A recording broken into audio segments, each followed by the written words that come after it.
I will call to order the May 12th City Council meeting. Clerk, will you please call the roll? Bajent. Here. Clegg. Here. Halliburton. Here. Sanchez. Here. Thompson. Here. Woodings. Here. All present. Great, thank you. Council President, do you have a motion to make? I do. I move that we remove resolution 17820 from tonight's agenda and hold it for after further budget discussions. Second. We have a motion and a second. We probably need to vote on that. Clerk, will you please call the roll? Halliburton. Yes. Sanchez. Yes. Thompson. Yes. Woodings. Yes. Bajent. Yes. Clegg. Yes. All in favor, motion carries. Thank you. And up next, we have requests for approval minutes from April 28th, work session and general meeting, and then May 5th, the evening meeting. Madam Mayor, thank you. I move that we approve the minutes of both April 25th and May 5th. Second. We have a motion and a second. All in favor? Yes. Aye. Aye. Opposed? All right, the minutes are approved. Next up, we have special business. First, we have the appointment of Vic Spear to the Open Space and Clean Water Advisory Committee, ending for a term ending May 2024. And Bix has joined us today. Oh, great. Madam Mayor, I ask unanimous consent that we appoint Bixfer to the Open Space and Clean Water Advisory Committee for a term ending May 2024. Without objection. And welcome, Bix. Yes, I'm not sure. Did Bix, we have a tradition of allowing people that have been, excuse me, have volunteered themselves and then been approved to join a commission to say some words. No pressure, but if you'd like to say something, you are welcome to.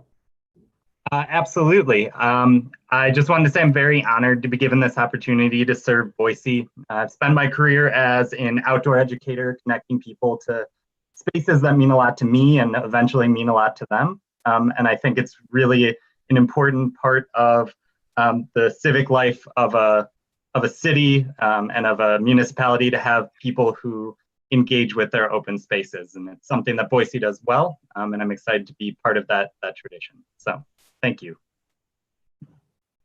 Well, Bix, thank you for your service and welcome. Thank you. All right. And of course, the great thing about having these Zoom council meetings is you can leave without us seeing you leave. But people are always welcome to leave and encouraged and given the opportunity to leave after they're approved. Bix, thank you so much. We look forward to working with you in the long run. Next up, we have a weekly update from our emergency regarding our emergency preparedness approach. And at the same time, we'll talk about the two resolutions. So I think we've got Wendy and I can't see everybody. Oh, there's Mallory. Is it just the two of you, or no, we have Kyle as well? Great. We have Kyle somewhere as well. Well, there he is. Before we get started, a couple things that I want to highlight. There hasn't been much that's happened this last week. And so the team is really looking now at what's next and working closely with the county health districts and others to figure out the steps that we take. And there's a couple things I wanted to say just on that and then on the resolutions. First off, I am optimistic, cautiously optimistic, as I think we'll hear that Kyle and Mallory and Wendy from their conversations with health districts and others are as well, that we'll be able to move to stage 2. 2 weeks ago, nobody knew, everybody hoped that it would work out.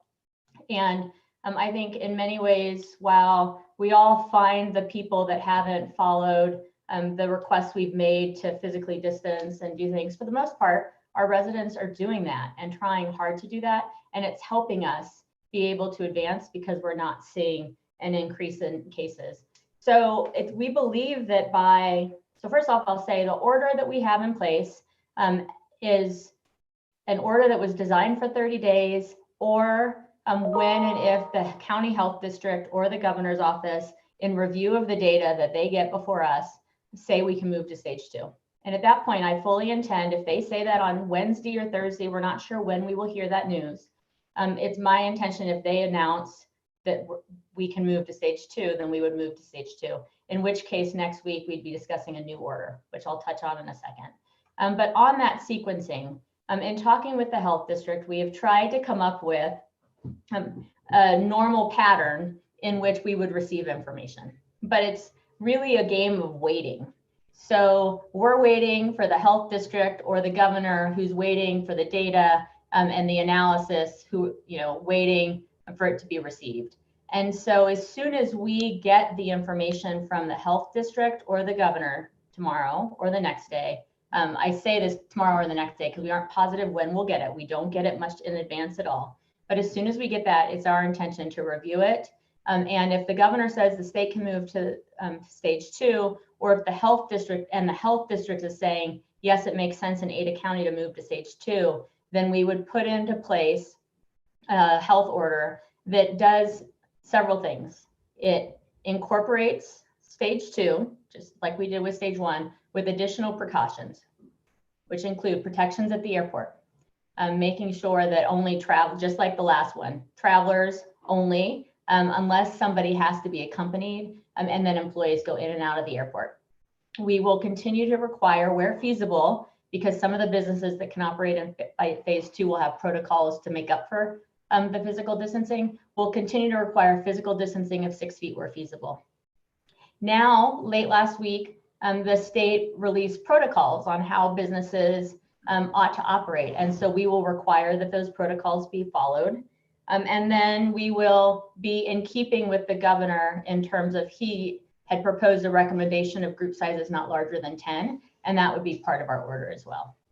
So the sequencing, just to repeat that, is as soon as we hear and the information is provided to us, then we'll start to take the steps. And ultimately, we wait to write the order until we've seen the governor's order.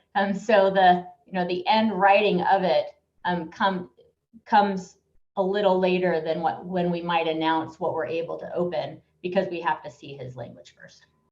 So Kyle and Mallory and Wendy are here to review again what stage 2 looks like. And then we have the discussion and questions and whatever you want to talk about the order, that I hope is only in an order for another 3-4 days. Because as I said, I'm optimistic based on what we've seen, what I've heard in discussions with elected officials, county level, and the emergency group that has CDH, Central District Health, is that we haven't seen a spike, which is really incredible. And it's my sincere hope that we move forward and we don't have to move backward. And if we continue being vigilant, that's so important, that we all impress upon our constituents how important it is that we can't just relax and think it's over. Because if we do this right, then we'll be able to move beyond phase 2 into phase 3 and phase 4. So tonight they'll review what phase 2 means, as well as, I think, a minor update on anything that might have changed since last week. We can have a discussion about the orders, and then it's my intention and expectation that we will have good news soon, in which case we'll release something else for everyone to look at and review. All right, thank you, Madam Mayor.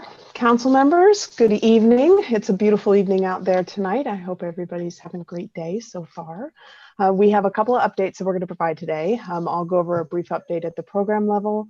Mallory has some new numbers for us, and then Kyle is going to talk about our stage 2. So we will do the incredibly fancy screen sharing now. So our program, as you know, we have multiple different work streams going on. The updates that are coming across from the departments for our stage 1 reopening are very positive. We've had good responses from the citizens. I myself went down to wave 1 at Whitewater Park purely for scientific reasons yesterday to make sure everything looks good. And certainly there were a lot of people out enjoying the wave at an appropriate distance. Our composting program, which also started pickup this past week, was very popular. So that's good news for tomatoes all across the city this coming summer. Our library team has switched gears to help us with cloth masks. They've delivered about 800 of them. And then, of course, our Emergency Operations Center has been giving us surgical supply masks for PPE supplies as we reopen the city services. We've had 2 different commissions have live public testimony over the course of the past business week, our Planning and Zoning Committee, as well as Historic Preservation. We had very positive feedback received, in particularly on planning and zoning, and the public was happy to be able to provide testimony, and the Historic Preservation Committee was able to catch up on quite a backlog. There are still some challenges. Social distancing in our open spaces remains a bit difficult to help educate people on why it's important. So we're trying a different approach. The community wellness and community engagement team is working on a Play Differently education campaign that they would like to get in place before Memorial Day, before the real heat of the summer starts taking us. So those challenges haven't gone away. We're still continuing to try to educate people on the whys of some of the changes to our open spaces and our parks in particular. And then from the program itself, we have a couple of pieces of information that we thought you might want to know. The vulnerable populations work and all of the hotel space that we have set aside, we have transitioned our daily management of that to interfaith, as well as our medical provider partners. So that daily management, we're stepping back into more of a consultative role there. And the second piece of information that could be interesting information for the public is that we have our transparency website that is up. It's now linked off of our COVID site on the City of Boise, Maine website. So this gives us a chance for the public to be able to see where we're spending any funds that we get from the federal or the state governments. So that's an update from the program. I'll pause and ask for any questions before I hand it off to Mallory to walk us through the numbers. I think the council president might be saying something. Oh, she's muted. There we go. My mute button was in a different place because of the share screen. Sorry about that. A question about as we move into stage 2, last week we got an update on some of the services. Is that going to come later? Should I ask this question now or will that? It is, Council President. That will be with Kyle in just a moment. Okay, I'll hold the question for them. Thank you. Any other questions? Okay, Mallory has the numbers for us. Good evening, Madam Mayor, members of the council. Similar to previous weeks, just a quick look at the numbers that we have. Cases in the U.S. have gone over 1.3 million. Here locally in Idaho, as of today at 5 p.m., the state is reporting almost 2,300 cases with 69 deaths. Yesterday, they were actually reporting 70 deaths, so I'm not sure if someone improved dramatically or just a little error in reporting. But today, they're reporting that 69 deaths. Within Ada County, that total is up to 744 with 21 deaths. And again, that contains both confirmed and probable cases at both the state and the county level. And then you'll see kind of the total tests conducted there.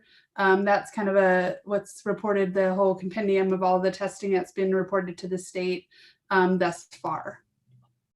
So next one, Wendy. Madam Mayor, can I ask a quick question on that one? Mallory, one question I've received several times, and I noted I would ask on that last one, go back so I get the wording right. In terms of confirmed versus probable, do they ever separate that out? And is there a reason why they don't? They do. So as like which numbers are confirmed, which are probable, is that what we're getting at?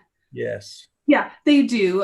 Both the state and the health districts are all reporting both the confirmed and the probable numbers as separate numbers. I combine them here Okay. just for some ease of reporting and consistency, because they only started reporting the probables a couple of weeks ago. Early on, they were not. And so to try to maintain some of that consistency, I've just been reporting the totals. But on both the Central District Health's dashboard and on the state dashboard that you can get to at that coronavirus.idaho.gov, you can kind of hover over and see the difference in the probables. For the state, the probables each day is right around like 170, I think, today. And in the county, it's lower than that. I can't quite remember exactly, but it's a fairly small percentage. That's the probables. Okay, thank you. That's all I need. Appreciate it. And there, just to jump in there, I was looking at a chart today and on the dashboard now that the Central District Health has publicly available online. It actually shows the probables as a slightly different color. So you can go and see how that breaks down. Great, thanks. Yeah, and I would encourage folks, you guys, the public, to go and look at those dashboards. They do have a lot of information, and they're continuing to put new and different information and present it in different ways. So it's good to keep an eye on that. I'm just trying to summarize it here. And I will say that sometimes the probable numbers shift around a little bit too, and I think that must be because when they originally thought it was probable, if it got tested, then it can move to that confirmed category. So that's another reason to kind of keep just the total number for the reporting purposes right now.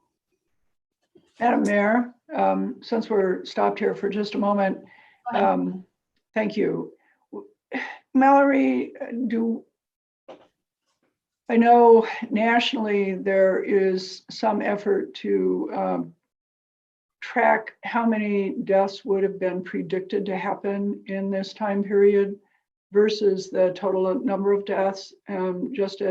I know some people are concerned that there is either over-reporting or under-reporting, and that seems to give a better snapshot of where we're tracking, in total deaths compared, and sort of confirms that number. Is that happening either in the state or locally?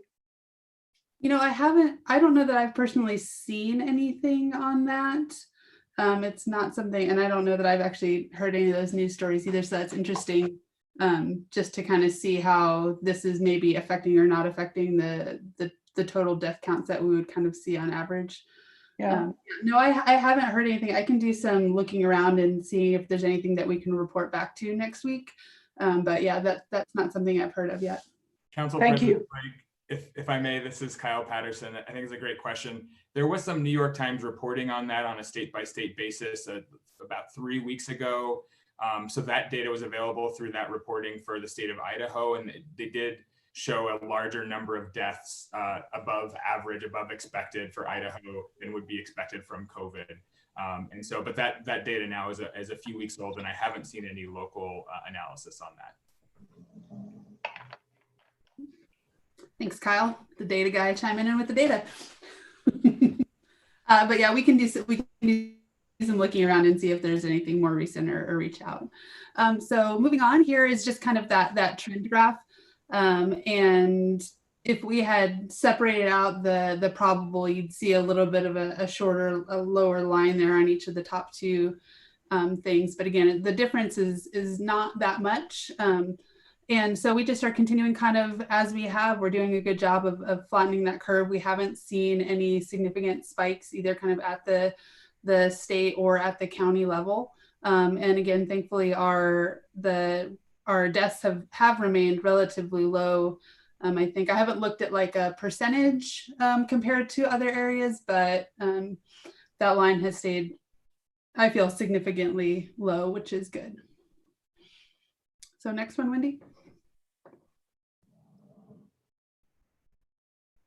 So this I pulled from that Central District Health's dashboard, and you can kind of see that orange at the top of the bar is that probable versus the blue being the confirmed cases. And so this is the kind of numbers reported by the week, and then we'll kind of show the state and the county ones after this, but just wanted to kind of highlight, as the mayor was saying, that the numbers are looking good and the trends continue to look good here locally.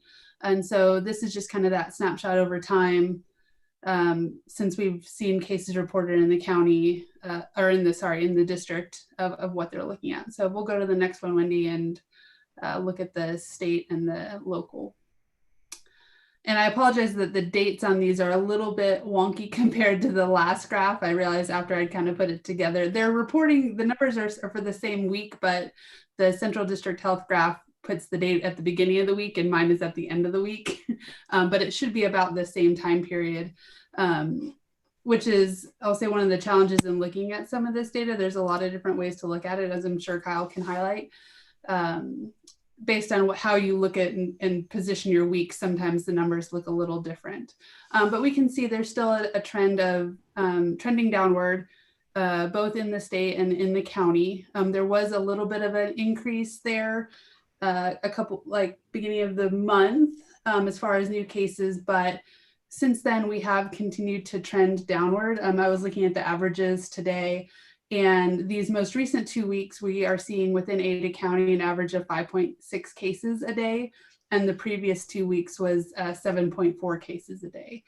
So that trend is going down. And I did note that since we've went into stage 1, obviously we still have a couple of days before we could see the end of the effects of that. We were down to 5.3 cases per day within the county since that May 1st. I think that is the end of the kind of data sharing for the cases that I had. But yeah, generally the cases are looking good. I'm sure Kyle will expand a little bit more on some of the indicators and how we are looking there. But I think as someone else, maybe the mayor had alluded to, I was on the county planning call this afternoon and things are feeling relatively stable there as well. So hopefully we can continue on that trend. Thank you. Madam Mayor and council members, good evening. This is Kyle Patterson again. And Wendy, could you advance to the next slide, please? So tonight I just wanted to provide a short update on plans for stage 2. This first slide provides an overview of the metrics the state is using to determine whether to advance to stage 2. They include items like the number of folks visiting the ER with COVID-like symptoms, the number of new cases over time, the percentage of COVID tests that are positive, and the availability of ICU beds and ventilators. I don't have complete data on all of these metrics, but based on publicly available data at the state level, it appears likely that the state will meet the targets on these metrics. And as the mayor mentioned, if the state advances to stage 2 later this week, the city plans to do the same unless we see evidence of an outbreak locally. Through conversations with Central District Health, they've indicated to us that at least as of this weekend, they aren't seeing any evidence of an outbreak here locally, and we're likely to meet those metrics here locally as well. But of course, we'll continue to consult with Central District Health over the next couple of days to ensure making a stage 2 decision based on the most recent data available. And one thing I'd add on this front is that I think it's important to note that there is generally at least a week, if not 2 to 3 weeks lag between when we do something as a city and when we lift restrictions and when we'd expect to see an outbreak in cases. So generally the average time between when somebody's infected and they start experiencing symptoms is about 5 to 6 days. And then it can be another 5 to 6 days between then and when they get tested and get test results. So we'd expect to start seeing in the coming days if we see an outbreak as a result of lifting restrictions in stage 1. And so we will continue to watch those numbers closely. Just jump in here and clarify. I know it says it, but just so the public understands, because we get questions about what data we're looking at and how we make the decision. The data listed here is the data, the parameters that were developed by the state. They're referenced in our order, and we won't be making judgment calls on this data. It's the Central District Health Department for Ada County and the State Health and Welfare with the Governor's Committee for the state. Correct. Thank you, Mayor, Madam Mayor. Yes, the idea is that we'll continue to consult with Central District Health on how we're doing on these metrics. And my hope is in the future to be able to bring to you updates on a weekly basis from Central District Health on how we're performing relative to these metrics that you see on this page. Next slide, please, Wendy. So this slide shows what the state has planned for stage 2. You can see that restaurants, gyms, and then hair salons are all allowed by the state to reopen in stage 2, as long as they have business protocols in place. And specifically for restaurants, they must submit a plan to Central District Health, and the city intends to follow the state's plan for stage 2, as the mayor mentioned previously. Next slide, please.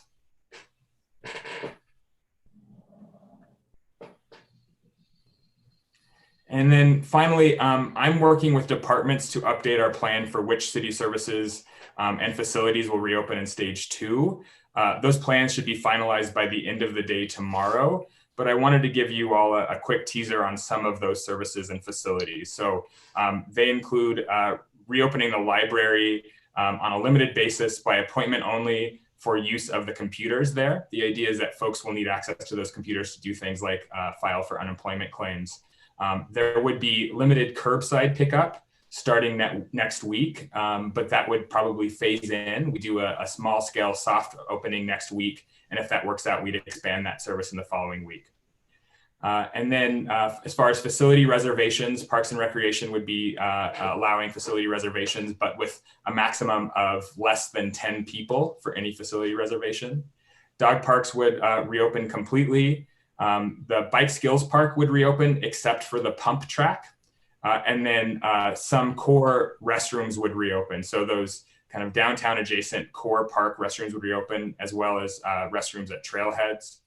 And then Quail Hollow and Warm Springs golf courses would both reopen. They would require single rider carts only.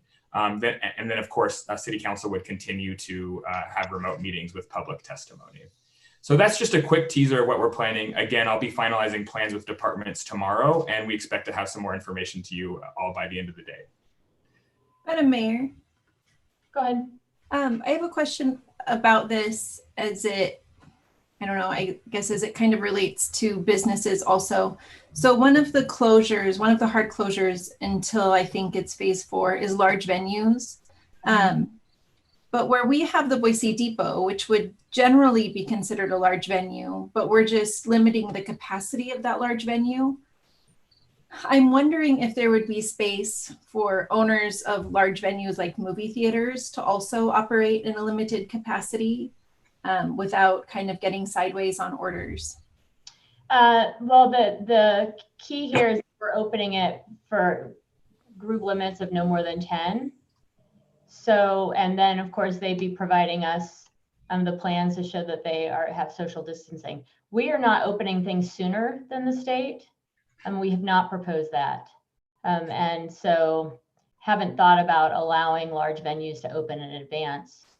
It's something we could potentially have a conversation with Central District Health and others if there was a venue that was interested in having no more than 10 people at any time in it. But that, I mean, that could also from an operations standpoint get really tough, because then we are trying to review plans, enforce plans, and taking steps sooner than the state would have. Do you have a proposal or thoughts on how that could work? Not necessarily. It just kind of, it just caught my attention that we were opening a large venue with limited capacity. And so I had heard from a small theater owner last week that they might be considering something like that.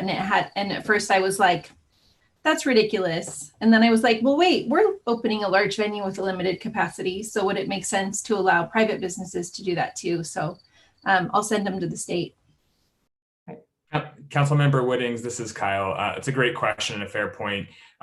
From my perspective, I don't think the Boise Depot meets that definition as I've seen it for a large facility or a large venue from the state, although there's a very limited definition. I think the key point is that we can't allow more than the state allows. So regardless of whether we think it could be appropriately reopened as a large venue now, we can't do that because the state has prohibited that.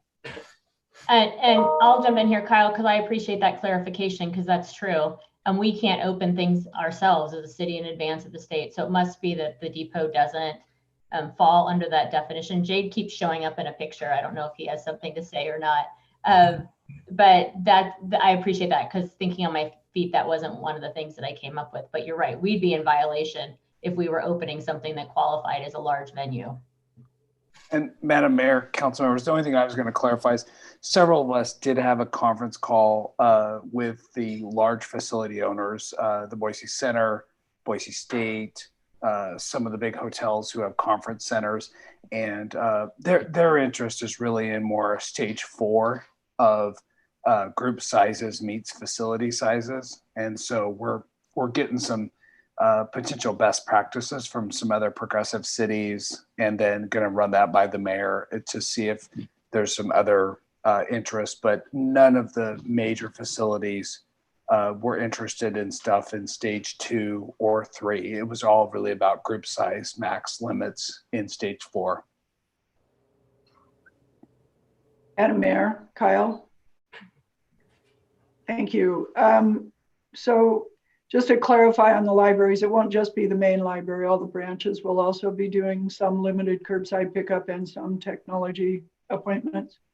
Okay. Council President, yes. So the technology appointments, I believe, would only be at the main library, and I believe that has something to do with the space available and whether or not they can adequately provide that social distancing. But the book drops and the curbside pickup would be at all locations. Okay, great. And then a little bit of a on the downtown library plans to come. It's not doors are open, anyone can come in. We've got the library will have a system that allows it to happen safely. That likely will have something to do with reserving time.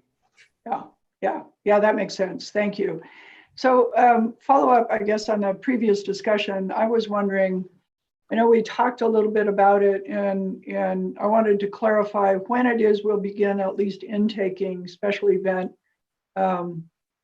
permits, so that, I mean, my experience with those events is it takes a month or two to plan one. And if we don't begin intaking until stage 4, then we're still another month out. And I was looking through my stuff today, and I must have missed, but I couldn't quite remember when we'd at least begin to intake those, with no promises of a date, just only when it reaches stage 4 and it's appropriate. Mayor, council member. Basically the directive to Craig has been keep a dialogue with all of the operators and just start to triage those and just understand which ones will or won't, sorry for dogs, make sense for stage 4 type of thing. But we've not, closed off communications, I guess is what I want to reiterate. We basically just keep on discussing, those pieces. So we're in close communication with all the special events operators, and that's really where kind of Boise State was coming from this call that we did last week. So we're just going to continue ongoing discussions and then just figure out which ones make sense in stage 4 and then beyond. Right. Okay. Thank you. That helps. Where were we? Was it Kyle? I think we're at wrap up, Mayor. I think we're just kind of at wrap up of like. I can see you all again. We're no longer seeing slides. All right. There were the openings that Kyle shared are just some of the openings that staff is proposing. And so they'll continue to work on it through tomorrow. Once we hear whether or not we are progressing to stage 2, then we'll put that together as a formal package to release to the public so they can understand from the city perspective what services are now available.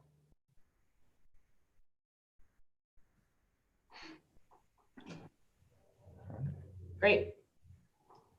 Thank you for the work that all 3 of you have put into this. Appreciate it. Yes.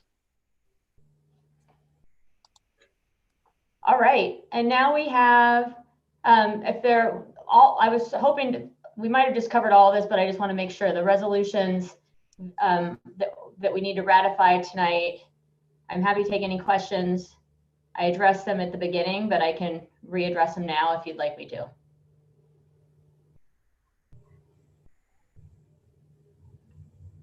So to reiterate, Mayor, yeah, go ahead. I'll go ahead and kick it off. I just wanted to recognize that with this first order, the phase 1 order, there was a lot of confusion caused around our local businesses and what they could expect. And so I'm hoping that in subsequent orders, it can be a little bit clearer that we'll be following the same timeline as the governor, unless there's something very local that's happening that's really out of character with what's happening in the rest of the state. I think that would give people a lot more comfort, create a lot less confusion, and just, you know, people just want to get back to work. They want to do it safely. They want to be responsible. We have people who have been waiting 7+ weeks for unemployment at this point, and it's created some really dire circumstances for folks in our community. So I would just like us as a city to be really cognizant of that, and really make sure that we're taking that into account. Sure. I agree with you, and think we are all cognizant of how hard this has been on people, very much so. And I agree that there was a lot of confusion around how we would progress, and that the very important clause of when this would expire and how was lost. And in the next ones, we will, just to make it clear, be sticking with the same dates, recognizing while some people believe that it was a promise that things would open on the 16th, it wasn't, because we're all waiting for information. And so we'll keep those same dates, but I'm going to be really upfront that it's true. We will move on if the Central District Health locally and the state say we can, but putting the date on the piece of paper isn't a promise. It's the date at which we review, that we hear from the state and the health district that they've reviewed the data and can tell us if we can move forward or not. And Madam Mayor, all due respect, but I don't think it was clear to anybody that we would be moving with the state. I think that there was a lot of communication coming out of the city that would cause people to believe that we were on a completely separate timeline. And I think that's where the confusion came from. So, I mean, I don't know what the intention was originally with that order, but that wasn't how it was communicated to the community. So, but I appreciate all the clarification that you provided today around it. Madam Mayor. Yes. I have a couple of comments, I think, and thoughts that maybe will help us all next time around. And so the first is, I appreciate the clarification that you've given to me privately and then to all of us in this meeting about the city's intention to move to stage 2 with the rest of the state, so long as the evidence and the data in Ada County is commensurate with that goal. That's not how I read this previous order. That's not how the public read this previous order. And hearing your administration, your office's intentions of how you construe it and apply it, I think goes a long way. And so I think that's really helpful. Procedurally, it'd be good not to be in this situation again. And here's how I think this got teed up. The emergency powers ordinance authorizes the mayor to issue an order with or without consultation from the council. And then at the next duly noticed council meeting, which is where we are now, the council gives an up or down vote. We don't have authority to amend or to change or to propose suggestions to how the order should be written during these meetings. And we don't have authority to postpone voting on it. We can only say yes or no. I have substantive and procedural issues with this order that I very much would like to have had an opportunity to have addressed. It's absolutely within the mayor's authority to issue these orders and have these conversations in these public meetings on the up or down vote. But I think it would help avoid some of the confusion that the public had last time if we had a more iterative process, particularly because we know now, we do have a phase 2 order coming. It's on the horizon at some point. There's no specific date for it, but we know it's coming. And to the greatest extent that we can be iterative among the mayor's office and the council and anyone else who needs to provide input, I think we can avoid a lot of these problems. So my substantive comment is there's nothing wrong with the way this order was issued. There's nothing wrong with the fact that we're taking it up for an up or down vote now. But because the only vote that I can give is yes or no, I have no real opportunity to provide feedback when it's procedurally positioned like this. The amount of confusion over what this order meant and when it would expire, not anybody here's fault. I think it was genuine confusion, but it was pretty painful for business owners, for those of us on the council and in the mayor's office receiving these communications. It was a difficult last 10 days or so. And I think we can avoid that by being more iterative on the front end and by using the in consultation with council procedure. I know that's difficult to interpret, and I'm not sure exactly what that means, but speaking for myself, I very much would like to be involved in helping the next order come together, so long as that's possible given what you're up against. Madam Mayor, if I could follow up on that. So first of all, I appreciate the comments from my fellow council members. You and I have also had these discussions. I felt from the beginning that your intent was to move with the state if we could at all possibly do that, if all the data showed that that was the right thing to do. Like fellow council members, it wasn't clear to me as it was written. And so as Councilmember Badgett points out, we will have a subsequent order coming. I know that there's some real substantive things in that order that will follow the governor's order in terms of exactly what the restrictions will be, what protocols will have to call out separately. But I think the framework of the order will hopefully maybe already be produced in terms of, you know, many of the whereases, many of the severability clause, the one that caused us the problem this time, the effective date clause. And I wonder if there's an opportunity to work on those clauses as soon as tomorrow. Just at least let everybody see them, have a comment on them if there's anything to comment on, recognizing that your staff will have to work to the last minute on those very substantive protocols based on what's in the governor's order and what's not. Is that perhaps a way to provide for this consultation in a meaningful way on the things that are within the council's purview? I think the ordinance language around how the order is actually applied, and recognizing that at the end you'll have to work on some of that other language. Sure. Yeah, I'm not. Am I echoing? You're good now. Am I good now? Okay, I don't know why that was. Couple things on that. Of course, I can't predict the future in terms of timing, but I'm always open for input, and as I've always hoped to be in working with you, Council President and President Pro Tem in leadership when we've had conversations about these things. We have the framework set up, and we could share that tomorrow. But as I said at the beginning tonight, my expectation is unless something changes, now the governor has produced protocols.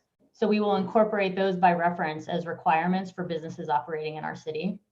The date will be the end of March in terms of referencing the date, not March, May. I keep doing that. It's like Groundhog's Day every day. In terms of referencing the expiration of the order tied to the date when the governor and Central District Health review the data and make a call. So then we'd have to be ready with the next one to go immediately. The airport rules, physical distancing where feasible, and we use the language where feasible because there are businesses that can operate according to other protocols that will also be referenced, and the group sizes of no more than 10. Thank you, Madam Mayor. I think it'd be great if you would share that framework with us, and that would give us a chance to comment on that. And we'll look forward to the governor's announcement and seeing if it can go forward, hoping that it can.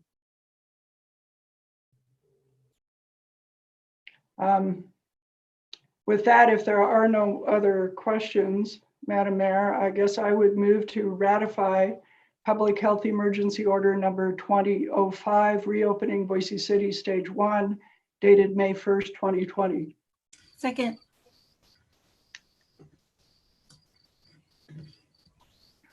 Sorry, we have a motion and a second. Clerk, will you please call the roll? Halliburton, Yes. Sanchez, Yes. Thompson, Yes. Woodings, Yes. Bajent, Yes. Clegg. Yes. All in favor, motion carries. All right. And now we have was the second resolution. And this, just for the public's clarity, is related to how we are conducting public meetings and which ones. Thank you, Madam Mayor. I'll go ahead and make a motion, and then you can see if there's any comments, if that's appropriate. I move that we ratify Public Health Emergency Order number 20-01, amended and reissued suspension of public meetings dated originally April 30th, 2020. Second. A motion, a second. Clerk, will you please call the roll? Halliburton, Yes. Sanchez, Yes. Thompson, Yes. Woodings, Yes. Bajent, Yes. Clegg. Yes. All in favor, motion carries. Thank you. All right, next up, we have our consent agenda minus the one item that the council president took off the agenda, correct? Yes. Thank you, Madam Mayor. I would move that we approve the consent agenda as presented with one item that has been removed. Second. We have a motion and a second. Clerk, will you please call the roll? Halliburton, Yes. Sanchez, Yes. Thompson, Yes. Woodings, Yes. Bajent, Yes. Clegg. Yes. All in favor, motion carries. Next up, we have ordinances on the third reading. Yes, Madam Mayor, just so explanation for some of the members of the public, we've had this ordinance back and forth on our agenda for a number of times in order to timely actually apply the rules in this order. We're going to read it for the third time tonight and then go ahead and issue the resolution with the rules. So with that, I would move that all rules of the council interfering with the immediate consideration of ORD 10-20 be suspended and the portions of Idaho Code section 50-902 requiring an ordinance to be read on 3 different days, twice by title and once in full, be dispensed with, and that the council hold the first, second, and third readings of ordinance 10-20 tonight. Was that a unanimous consent or No, that was a motion. okay? So I do need a second. We have a second. Second. The motion, second. Clerk, will you call the roll? Point of order. Are we talking about ORD-10-20, which is under the third reading and not a first, second, third? Yes. I was told it had to be first, second, and third reading tonight. So that was, if I'm mistaken, it's just the third reading, that's great. I believe there is another ordinance that's further down after the public hearing that is the first, second, third, which is ORD-15-20. Okay, the motion I was given was incorrect. If you'll give me just a moment. I don't know. Well, I can probably do it from this. Okay. Sorry about that. I will withdraw that motion and move that ORD 10-20 be read for the third time in full. Second. Motion and second. Clerk, will you please call the roll? Halliburton, Yes. Sanchez, Yes. Thompson, Yes. Woodings, Yes. Bajent, Yes. Clegg. Yes. ORD-10-20, an ordinance amending Boise City Code Title III Licenses and Permits to enact a new Chapter 18 entitled News Racks, setting forth the authority, purpose, and intent to create such license and fees, incorporating existing general licensing provisions, setting forth general provisions including the definition of key terms, requiring a license, establishing fixed pedestal zones, providing implementation procedures, detailing nuisance and non-use procedures, providing obligations of licensees, incorporating existing denial, revocation, suspension, review, and penalty procedures, approving a summary of the ordinance, and providing an effective date. Madam Mayor, I move we approve ORD 10-20. Second. We have a motion and a second. Clerk, will you please call the roll? Halliburton, Yes. Sanchez, Yes. Thompson, Yes. Woodings, Yes. Bajent, Yes. Clegg. Yes. All in favor, motion carries.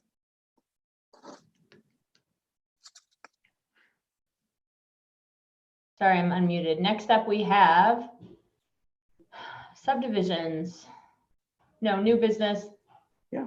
A resolution. Yes. Sorry. And Madam Mayor, so This is the third reading one. yeah, well, No. so although we did not require 3 readings, we did have to approve the ordinance 10-20 in order to approve this resolution. So this resolution could not be on the consent agenda. What this resolution does is actually propose the fees and charges for the news racks that we just approved in the subsequent order or the preceding ordinance. So with that, is that correct? Thank you. That is correct. All right. So with that, now that we have passed the ordinance, I would move that we approve resolution 123-20, a resolution declaring the intent of the city of Boise and propose through its finance and administration department and proposing fees and charges for news racks, approving the placement of these fees on the city's master fee schedule and providing an effective date. Second. Clerk, will you please call the roll? Halliburton, Yes. Sanchez, Yes. Thompson, Yes. Woodings, Yes. Bajent, Yes. Clegg. Yes. All in favor, motion carries. All right, now we have subdivisions. So the first subdivision is SOS 20-2, and this is our, and if I understand correctly, we have staff who will be presenting, and it looks as though the first applicant for the first subdivision is not on the line. But if you are here and our facilitator, Amanda, doesn't know it, just please let us know in the chat by raising your hand, and we'll be sure to have you present to us as well. But first off, we'll start with Cody, it looks like, since you popped up for the staff presentation.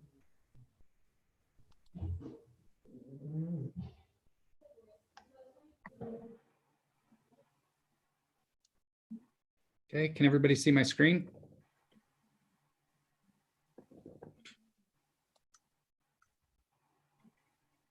Yes, go ahead. Okay, thank you, Madam Mayor, members of council. As you recall, you saw this application back in March. There was some confusion at the time as to the specifics of the applicant's request. We've since actually sorted that out. It's simply a request to vacate a plat note and utility easement to accommodate an addition to a single-family home. The property is addressed at 5750 North Cloverdale Road, which is located southwest of the HP campus in West Boise, or about a half mile south of Chinden Boulevard. The property is zoned R1C, or single-family residential, which typically allows 20-foot front, 5-foot side, and 15-foot rear yard setback. However, in this case, the setbacks were actually cited on an old subdivision plat. This subdivision platted in 1972 actually specified a 50-foot front and 10-foot side yard setbacks.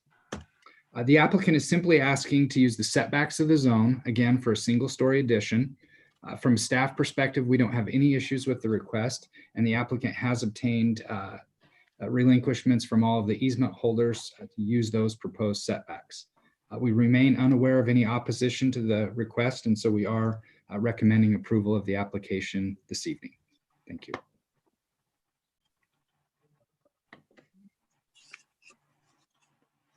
Madam Mayor, hearing no questions, we did see this earlier and discussed it at some length. I would move approval of SOS 20-2 5750 North Cloverdale Road, plat note vacation. Second.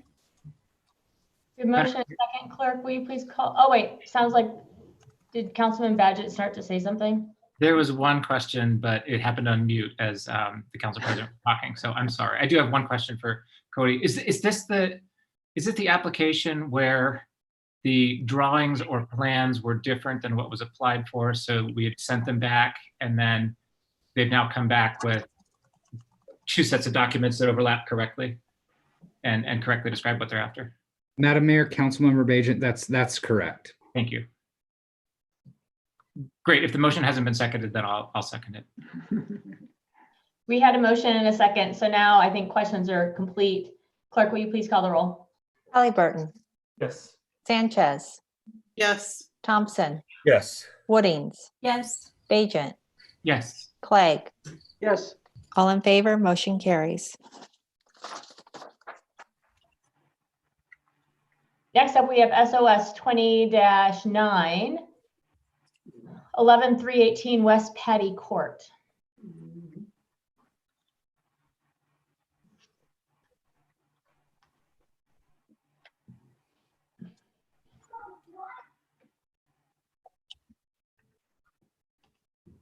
Madam Mayor, can everyone see my screen? Mhm. Okay, thank you. This is a request, again, similar to the last item, to vacate a plat note related to a side and rear yard setback in phase 3 of Hewitt Park subdivision. The property is addressed at 11318 West Patty Court. For those unfamiliar with the area, it's located just southeast of the McMillan and Shamrock intersections in West Boise.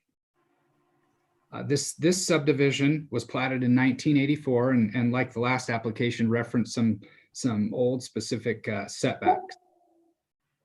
That included a 30-foot rear and 10-foot side yard setback. Oh, my dog's outside.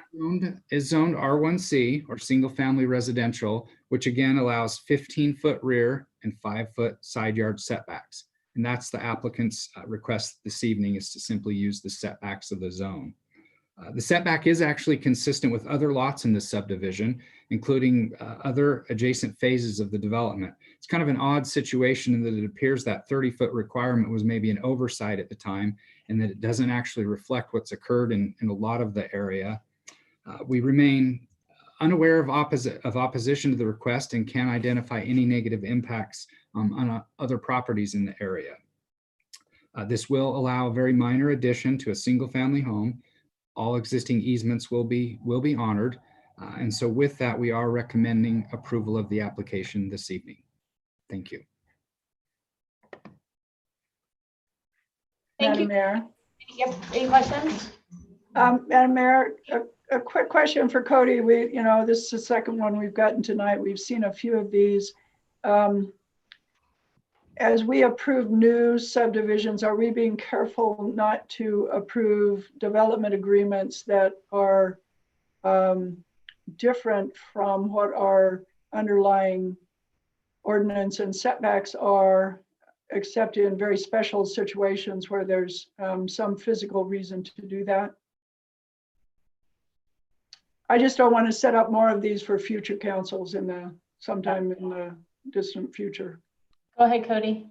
Yeah, Madam Mayor, Councilmember Clegg, this was kind of a common practice, I guess, before my time, 70s, 80s, that we would list setbacks on subdivision plats. And you're absolutely right. We'd run into situations where they conflicted maybe with the conditional use permit or something. So we haven't, in many years, listed those setbacks on subdivision plats like this, because it does lead to all kinds of confusion. Thank you. With that, Madam Mayor, I would move approval of SOS 20-9, 11318 West Patty plat note vacation. Just a second. Can you hear me? You can't hear me? Oh, now I can. Sorry. Okay. The applicant for this one might be here. Oh, sorry. So I just wanted to see if the applicant, I'm trying to look at, had anything that you wanted to say beyond what staff has said.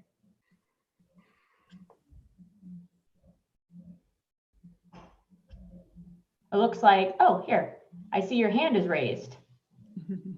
This is Alec Andrus, acting for Ben and Catherine Andrus. No, appreciate the staff's work. They've been very kind in working us through this, and this will allow us to go forward. We appreciate it. Thanks. Thank you. And thanks for joining us. All right, with that, we can take a motion. Madam Mayor, I move approval of SOS 20-9, 113-18 West Patty Court Plat Note Vacation. Second. We have a motion, a second. Clerk, will you please call the roll? Halliburton, Yes. Sanchez, Yes. Thompson, Yes. Woodings, Yes. Bajent, Yes. Clegg. Yes. All in favor, motion carries. Madam Mayor, can I ask a quick question if this is the Alec Andrus that used to work for the city?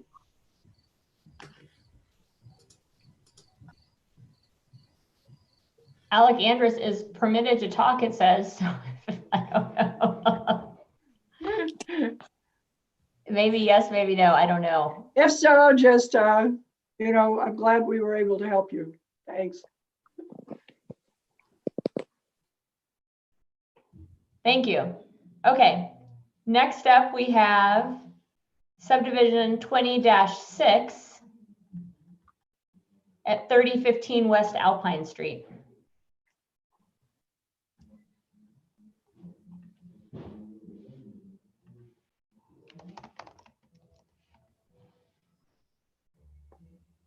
Thank you, Madam Mayor, members of council. This is a request for preliminary and final plat approval for a 2-lot residential subdivision. The property is located at 305 West Alpine Street, which is generally south of the Crescent Rim project, which I believe you're all familiar with. The subdivision will consist of 2 buildable lots, each occupied by detached single-family homes. That includes the existing home that will remain on the eastern half of the site. The project was approved with a planned unit development earlier this year that allowed a slight reduction in area, or just about 60 square feet for that western lot. It also allowed 3-foot interior side yard setbacks. These are permitted allowances under the planned unit development ordinance. The new home will meet all required perimeter setbacks and no variances were required. The applicant has also indicated that the majority of the existing trees on the site will remain, and then a condition of approval requires mitigation for any that are removed. As indicated in your packet, the item was not opposed at the Planning and Zoning Commission hearing. The PUD was not appealed, and so it is only the subdivision before you this evening. The commission did recommend approval of the preliminary and final plat, and we are recommending that council do the same this evening. Thank you. Madam Mayor. Go ahead. My video and audio doesn't cut out again, and it's terrible over here. Cody, it's keep me going like this. Just cut off your video. Yeah. Cody, it's good to see you and hear you again. Can you go back one slide? Is that so on that area right there? Is that a canal in the backyard? Yes. Is there any room? Did we leave any room as far as any easements or potential pathway opportunities in the future, or is there ability to do that on that piece of land?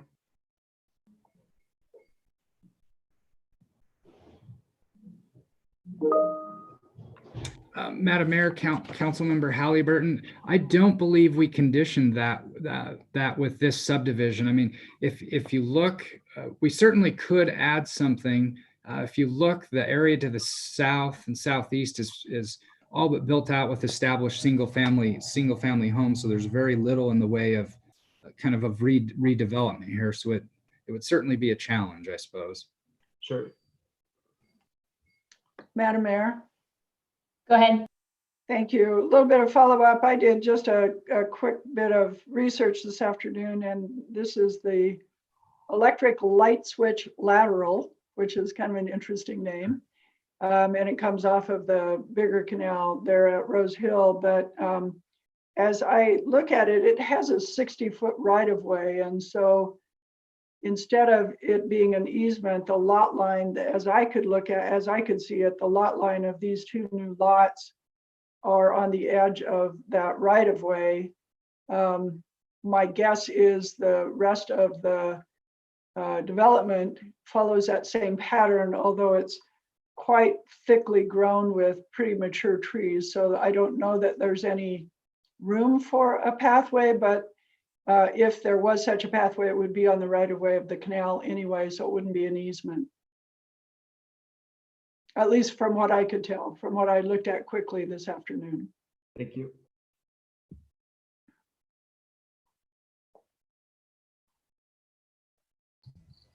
All right. If there are no further questions from council, let's see. Brad, is it Brad? I can't see the whole name. Is it Brad Parsons?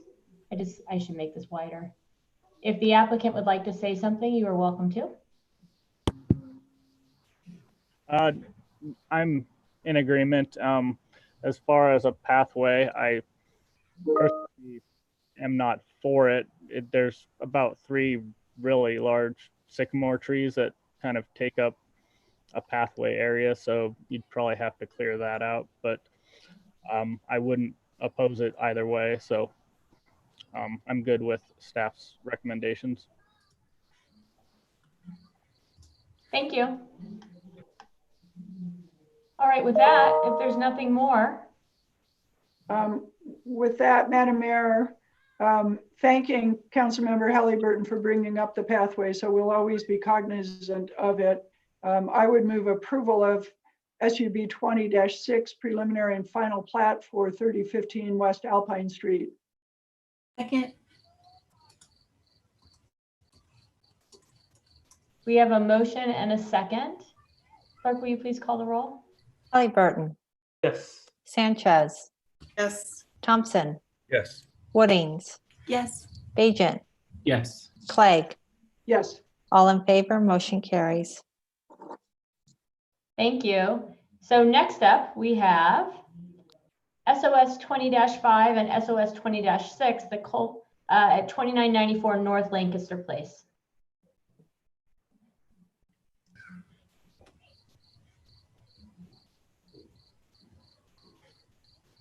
Thank you, Madam Mayor, members of council. This is a request to vacate portion of easements between lots 9 and 10 in McGall subdivision.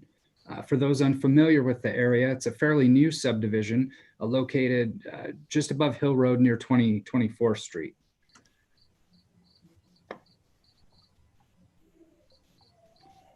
The combination of easements and plat notes on these parcels make building on these 2 lots quite difficult. As you can see on the illustration, the request is essentially to remove a small corner from the easements shown in the red there, and to also remove a setback line that paralleled that easement.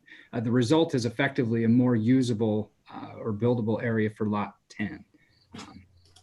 After speaking with a resident that lives nearby that did provide written comment that I believe was included in your packet, I believe we were able to clarify their concerns or answer their questions, and they're unaware of the request.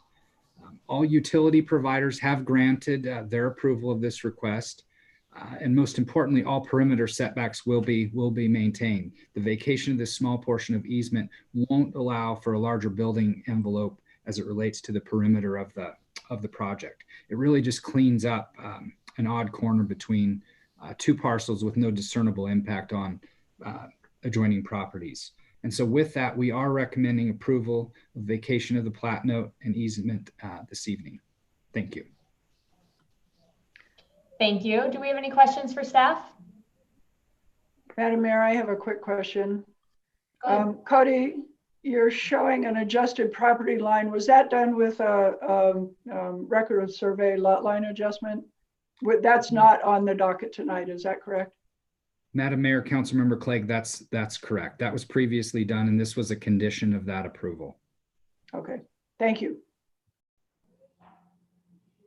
All right, and it looks like, So now if the applicant has any remarks to make, great. I see Gordon. I can't see Statler. Yes, no comments other than just to appreciate Cody's help. This was kind of a tricky little situation, and just appreciate him helping us work through it. Thanks for joining us. Appreciate it. Thank you.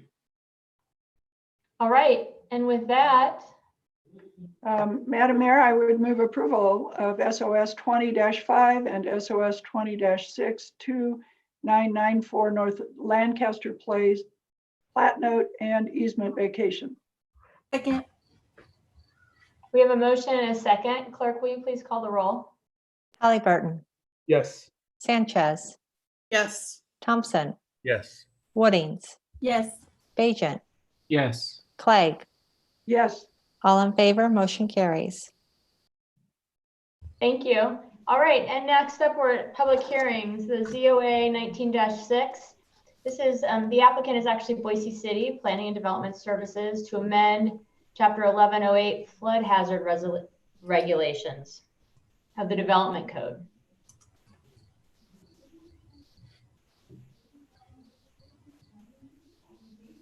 Thank you, Madam Mayor, members of council. We are proposing, as you noted, an amendment to Chapter 8 of the Development Code. FEMA, as you know, issued new flood insurance rate maps and a flood insurance study back in December. The primary purpose of this amendment is actually to update the ordinance to reflect those new studies. The amendment also updates definitions and clarifies existing languages that are already included in the ordinance. These updates and the language you saw in the underlying strikeout version are essentially required language by FEMA. They will ensure that we remain eligible for participation in the National Flood Insurance Program. Again, the updates are required, and that language and represents the minimum standards required by FEMA. I would note that we are proposing one notable change in the ordinance. The minimum federal standard requires new structures for their first floor to be elevated only to the base flood elevation. Any requirement to elevate further is referred to as freeboard. Our ordinance currently requires just a foot of freeboard along the river and none at the base of our foothills gulches. It allows that first floor to be at the flood level. So we are recommending an increase, that the freeboard be increased to 2 feet along the river and a foot at the base of our gulches. That new standard will apply to any residential structure and could also be applied to commercial buildings. However, I would note, as is currently allowed, commercial structures as an alternative could be flood proofed. Now, we did actually anticipate we might receive some resistance to this part of the proposal, but we've actually only heard support to date. Now, it will cause, this added freeboard will cause a slight increase in construction costs.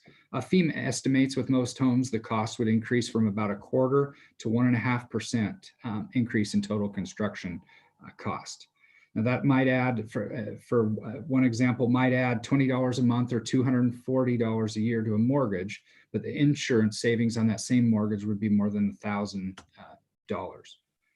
I think it's important to note that the benefits of freeboard are not only financial, though. It provides an extra degree of safety in the event of a flood.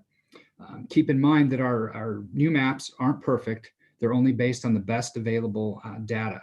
Doesn't account for things like bridges being blocked by debris. Also, because they're not updated too often, it doesn't account for changes in hydrology that just naturally occur along the river, or development that simply alters the floodplain. Ultimately, flooding is going to happen, and we've actually been quite fortunate if you think about it. We probably do count on those dams upriver a little more than maybe we should as it relates to flooding. When flooding does occur, this added freeboard is going to reduce impacts on property. Finally, I would note, and this is important, that increased freeboard benefits everyone in the community with a flood insurance policy. We participate in the CRS, or Community Rating System. It's a voluntary program that actually provides insurance discounts for everyone in that participating community. Our policyholders actually receive a 20% discount on their flood insurance. Increasing the freeboard is going to help us maintain our rating and that discount. We did receive a few comments that were included in your packet. They weren't really opposition, rather suggestions on alternative rate language in the ordinance. I want to note that we did work very, very closely with FEMA on the draft that's before you. And in conclusion, other than a couple words, the changes are proposed are effectively required. Again, the only substantive changes is that increase in freeboard, and no one has opposed that. In our mind, the change to freeboard is consistent with the approval criteria. And as detailed in your packet, we believe is clearly supported by the comprehensive plan and certainly in the best interest of the community. The Planning Commission, when they heard this, did unanimously recommend approval of the proposal, and we are recommending approval of the amendment this evening. Thank you. Madam Mayor. Go ahead. Cody, does the freeboard requirement in any way, how does that intersect with historical district guidelines? So for instance, portions of the flood map are within a historic district, which has various sets of rules for how structures should look. 2 feet of freeboard doesn't strike me as consistent with that. And I just, maybe it is, I don't know, but has that piece of it been worked through? That there's actually a provision in the code that allows it. Well, I guess first it does apply to homes in the historic district, and we do have homes in the historic district that are also in the floodplain. Variances in the floodplain are very, very difficult to obtain, but there is one notable exception, and that is for structures in historic districts. It allows even director level approval for variances if it's the minimum necessary, for the structures to maintain their historic integrity, and it's the minimum necessary to accommodate the improvements. Okay, thank you.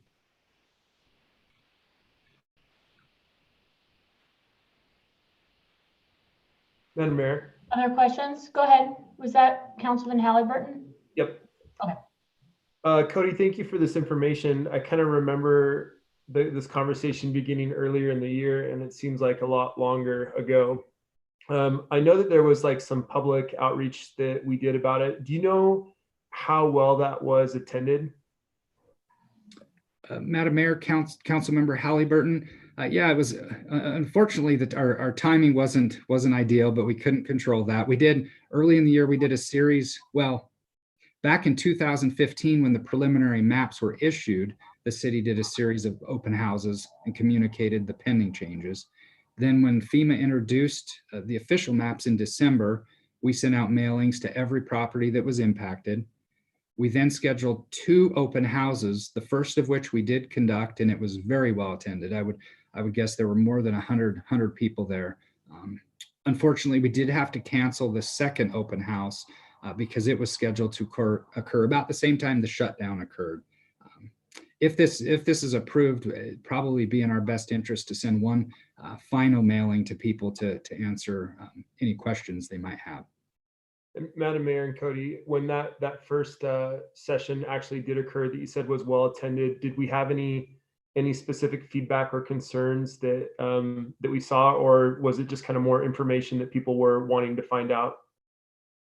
Madam Mayor, Councilmember Halliburton, probably the biggest thing is, am I in the floodplain or am I not? I mean, that was the biggest question because the boundaries did change. And then for some, the question was related to insurance.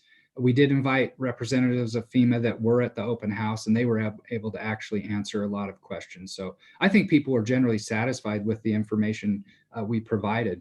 A select few that showed up were actually removed from the floodplain, and those were probably our most satisfied attendees. But it was a good open house. Perfect. Thanks, Cody. Anyone else? Yes, go ahead, Council President. Thank you. So Cody, I just wanted to note for the record a couple of other, I think, while there are requirements, I think, of the new FEMA process, a couple of other, I think, notable changes in the ordinance. One is that we no longer require a licensed engineer to certify increased flood levels, but we do note that it has to be shown to be in accordance with standard engineering practices. My conversation with you was that you were very comfortable with that because you were confident that in order to show that it was in accordance with those engineering practices, there would have to be someone qualified involved in that. Is that true? Madam Mayor, Councilmember Clegg, yeah, that specific language in that section was part of FEMA's model ordinance. And yeah, I don't have it in front of me here, but it talks about the hydrological, hydrostatic studies. And yes, we're very comfortable that it would take a competent individual to complete that task. Thank you. And then Councilmember Bajent already noted the variances for historic structures. And then the final one, previously this really only applied to subdivisions and not to individual rebuilds. But one of, I think, a very significant and I think very good change is that individual buildings, as they rebuild, cannot get rebuilt in such a way that they continue to be a flood hazard. And that includes in manufactured home parks. Am I understanding that part correctly as well? Madam Mayor, Madam Mayor, Councilmember Clegg, that was always the case, but this added language makes that very clear that it applies to substantial improvements to existing homes. That probably will be the biggest struggle, is when someone comes in for a substantial improvement to their home, and compliance with the floodplain ordinance will be required. But long term, that is in the best interest of the overall community when it comes to safety and insurance for everyone. Thank you. All right, this is a public hearing, and the one member of the public that had signed up to testify was here and she's left.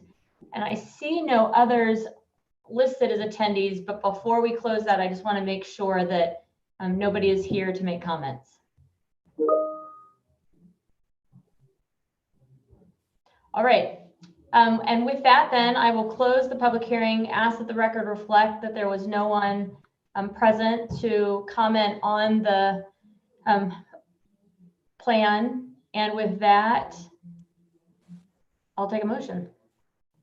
Madam Mayor, with that then, I would move approval of ZOA 19-6, Boise City Planning and Development Services, an amendment to Chapter 1108, Flood Hazard Regulations of the Development Code to add definitions, reference, and updated flood insurance study, update and clarify existing regulations, and add a requirement for increased freeboard above the floodplain elevation. Second. We have a motion and a second. Clerk, will you please call the roll? Halliburton, Yes. Sanchez, Yes. Thompson, Yes. Woodings, Yes. Bajent, Yes. Clegg. Yes. All in favor, motion carries. All right. And with that, Madam Mayor, now we have the 3 readings. Since we had to put this off for so long and we need to get it approved. And so with that, I move that all rules of the council interfering with the immediate consideration of ORD 1520 be suspended, and the portions of Idaho Code Section 50-902 requiring an ordinance to be read on 3 different days, twice by title, once in full, be dispensed with, and that the council hold the first, second, and third readings of ORD 1520 tonight. Second. we have a motion and a second. Clerk, will you please call the roll? Madam Mayor, Oh, yes. we're motioning and seconding ordinance 15-20. Is that correct?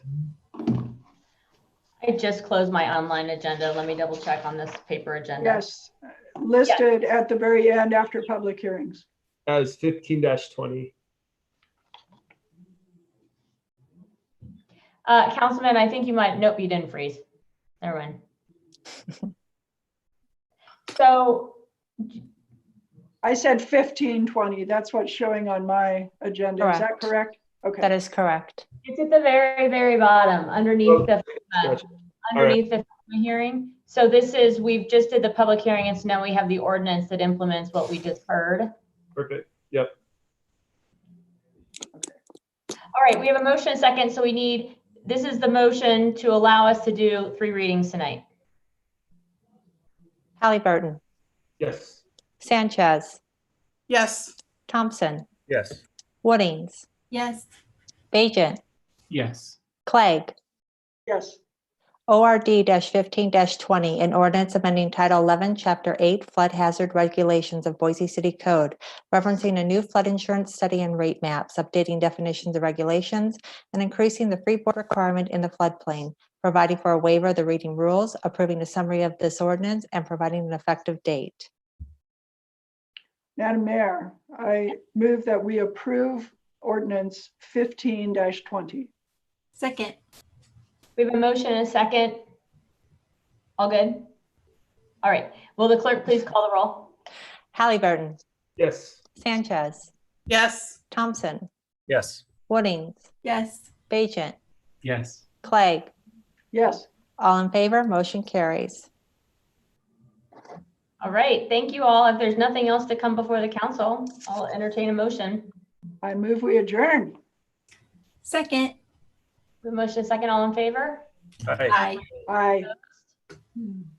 We are adjourned. Thank you all. Everyone.